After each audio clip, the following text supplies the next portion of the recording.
Šeit mēs redzam atkal to pašu Eiropas aptieku karti, tikai diagrammā.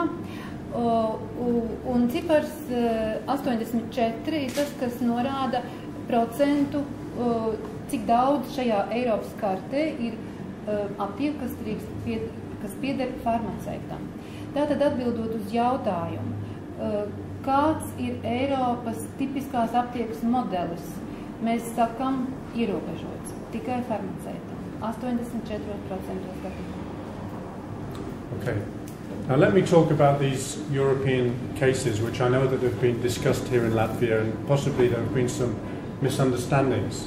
I'll give you the background to the case regarding pharmacy ownership. The large German wholesaler Silecio opened a pharmacy in the Saarland area of northern Germany. The German law says only pharmacists can own pharmacies, so they opened this pharmacy in contravention of the law. The German Pharmacists Association began legal action, and the case was referred to the European Court.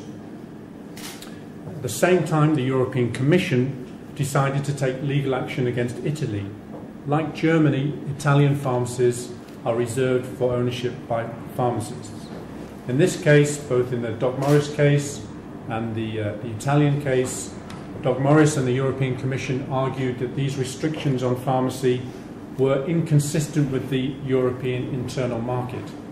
European treaties and the European case law basically say there must be no obstacles to an internal market in Europe. However, obstacles can remain, they're legal, if they can be shown to be justified in the public interest. And one of the principal justifications is that they protect public health. Remember, the decisions of this court are applicable to all member states.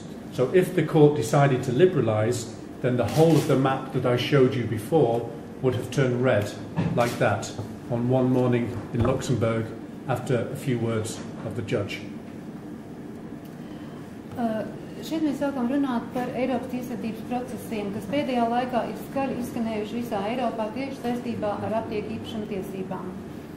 Čērkungs pieminēja dažus konkrētus gadījumus, tā ir Vācija, tā ir Itālija, kur faktiski tirgus ir ierobežots bijis visu šo laiku, taču ir bijuši mēģinājumi šo likumu neievērot, kas ir nonākuši līdz tiesai, un Eiropas tiesa viennozīmīgi ir lēmusi, ka ierobežojumi ir attaisnojami šajās valstīs un visā Eiropā tieši aiz tā iemesla, ka tas kalpo sabiedrības veselībai. Un mums ir jāsaprot to, ka visi šie tiesvedības procesi ir saistoši visām Eiropas Savienības dalību valstīm, un tas tikai nozīmē to, ka ir iespējama tāda situācija, kad Luksemburgā pēc dažiem Eiropas tiesas procesiem nākamajā rītā Eiropa var pamosties situācijā, kad visa Eiropas aptieku karte ir iekrāsota zaļa, tātad ierobežota. Okay. So, as I say, the effect of the judgment would have been to liberalise ownership in Europe overnight. But in fact, the judgment was the opposite. The judgment said that these restrictions on the ownership can stay. And they said this in very clear and unambiguous terms. And remember, in the European Court, there is no right of appeal. There cannot be a second case. Thirdly, the European Court very, very rarely overturns its previous decisions, hardly ever. So this is, in a sense, the final say on this issue at the European Court. And finally, just to point out, during the European Court process, many countries are allowed to go and make representations to the court, and these are the countries which made representations to the court in the case. Only the Netherlands, in this case, called for liberalisation. Latvia made interventions calling for the independent model to be protected. Even a country like Poland, which has a liberalised system, the Polish lawyer said, okay, we think that member states should be able to decide what system they have, but we have to tell you, in Poland, we're not very happy with the way our chains behave.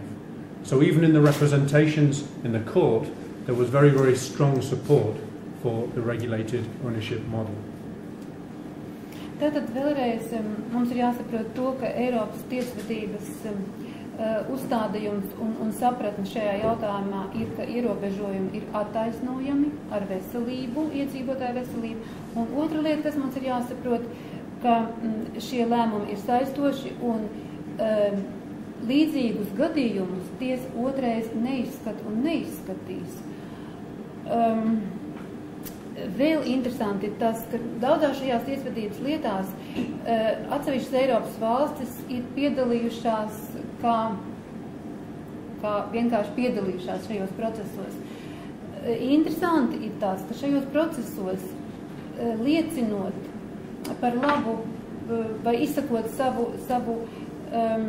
tādu pārliecību par to, ka tiešām tirgum ir jābūt ierobežotam, ir izteikušas daudz tās valsts, kur šobrīd notiek pretēji procesi, piemēram Latvija, piemēram Polija, kur šobrīd tirgus ir liberāls un veidojas ķēdes, un viņi paši ir ļoti nelaimīgi, un viņi šobrīd domā pie tā, kā procesu vedināt pretēji. Par Latviju runājot, tas bija 97. gads, kad Latvija piedalījās vienā no šiem skaļajiem tiesvedības procesiem, kur piedalījās mūsu veselības ministrijas pārstāvi, mūsu tieslietu ministrijas pārstāvi, kas viennozīmīgi atbalstīja šajās tiesvedības lietās pusi, tātad to nostāju, ka ir jābūt ierobežotam tirgu. 2,5 gadi atpakaļ Latvijas valdības nostāja Eiropā. Šeit es lieku izsaukumu zīmi. Tā ir mana, atvainojiet. Okay. Yes. Do you want some water? Yes. Okay, what did the court say? Well, the court said first that when there is a risk to human health, and clearly medicines, although they cure human health and they cure people, do present a risk if they're not taken in the proper way. Where there's a risk, member states should be able to take protective action. They should be able to protect their public in the way that they think is appropriate. Obviously, medicines pose serious risks, and it's important that they're taken appropriately and rationally, just from the point of view of public health, obviously, but also from the point of view of the social security system, which in most countries are the ultimate payers of the medicine bill. Then the court made its principal point. It said ownership restrictions, restricting the pharmacy to the ownership of the pharmacists, help to ensure the independence of pharmacist professional judgment. In the opinion of the court, if you adopt a business model, there is a risk that pharmacists will not be able to exercise their professional judgment freely. Now, many of the chains argue that you don't need pharmacy ownership to have that professional judgment. All you need to do is have a pharmacist within the pharmacy, a salaried pharmacist. But the court rejected this argument.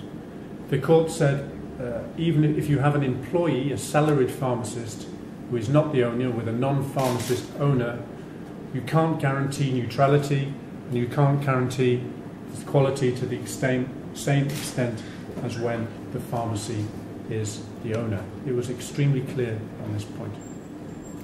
Šobrīd mēs runājam par tiem Eiropas tiesas argumentiem, kas tika likti galdā, lai aizstāvētu īpašumu tiesību ierobežošanas nepieciešamību. Un tie jau ir iepriekš minēti sabiedrības veselības kvalitātes garantēšana, arī sociālā budžeta optimāla un racionāla izmantošana.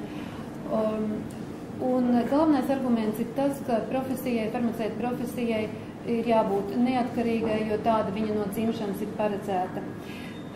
Daudzas valstis kā pretargumentu ir stādījušas jautājumu, kurš šobrīd paceļas īstenībā arī Latvijā, vai, lai garantētu farmaceitu kā profesionāļu neatkarību, ir jārunā par īpašumtiesībām, uz ko Eiropas tiesa kategoriski ir norādījusi, ka šie jautājumi ir absolūti saistīti, un ka tikai farmaceits, kurš ir pats īpašnieks savai praksei, var būt neatkarīgs un pieņemt neatkarīgs profesionāls lēmums.